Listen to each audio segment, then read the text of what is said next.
All right, today we're doing something a little different. We're giving the entire economy of Uzbekistan a full medical checkup. We've got the latest data right from its central bank, and we're going to check its vitals, take its temperature, and see exactly what the doctor is prescribing. So let's dive in.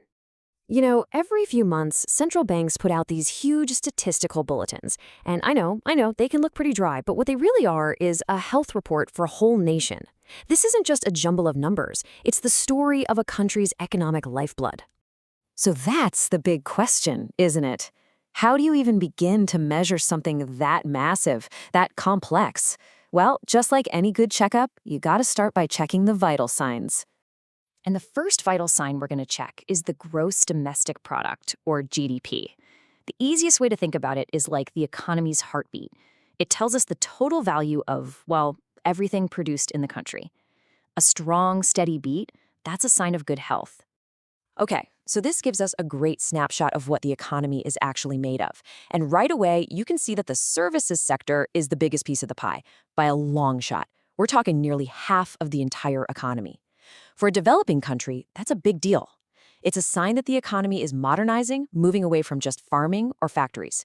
You also see that little slice for net taxes. That's basically things like sales tax minus any government handouts. But the big story here is services. They are the dominant force, no question. But here's the thing. It's not just about how big these sectors are. It's about what's actually pushing things forward. And again, look at services. It's not just the biggest part of the economy, it is the primary engine of its growth. It's contributing more than every other sector combined. It is literally pulling the whole train. And that brings us to the big headline number. Wow! The economic pulse is beating fast and strong at 7.1% real GDP growth. I mean, that is a blistering pace of expansion for any economy on the planet. So, the first check, pulse is fantastic. But that kind of rapid growth can definitely come with some side effects. A strong pulse is great, but if your heart is racing, what's the first thing a doctor does? They check your temperature.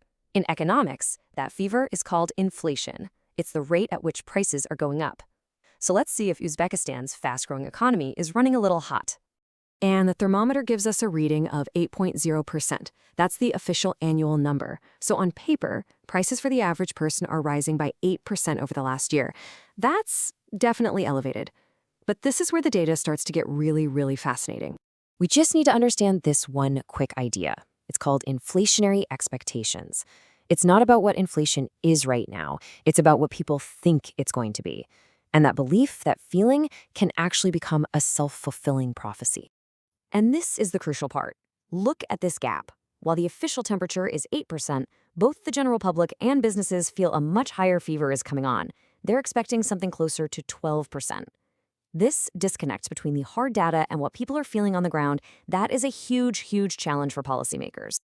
So you've got a racing pulse, a rising temperature, and a patient who's convinced it's even worse than the thermometer says. What does the doctor do? Well, this is where the central bank has to step in and write a prescription. The main medicine in the central bank's bag is its policy interest rate. By raising this rate, it basically makes it more expensive for everyone to borrow money, which should, in theory, slow down spending and cool the whole economy down, bring that fever back to normal.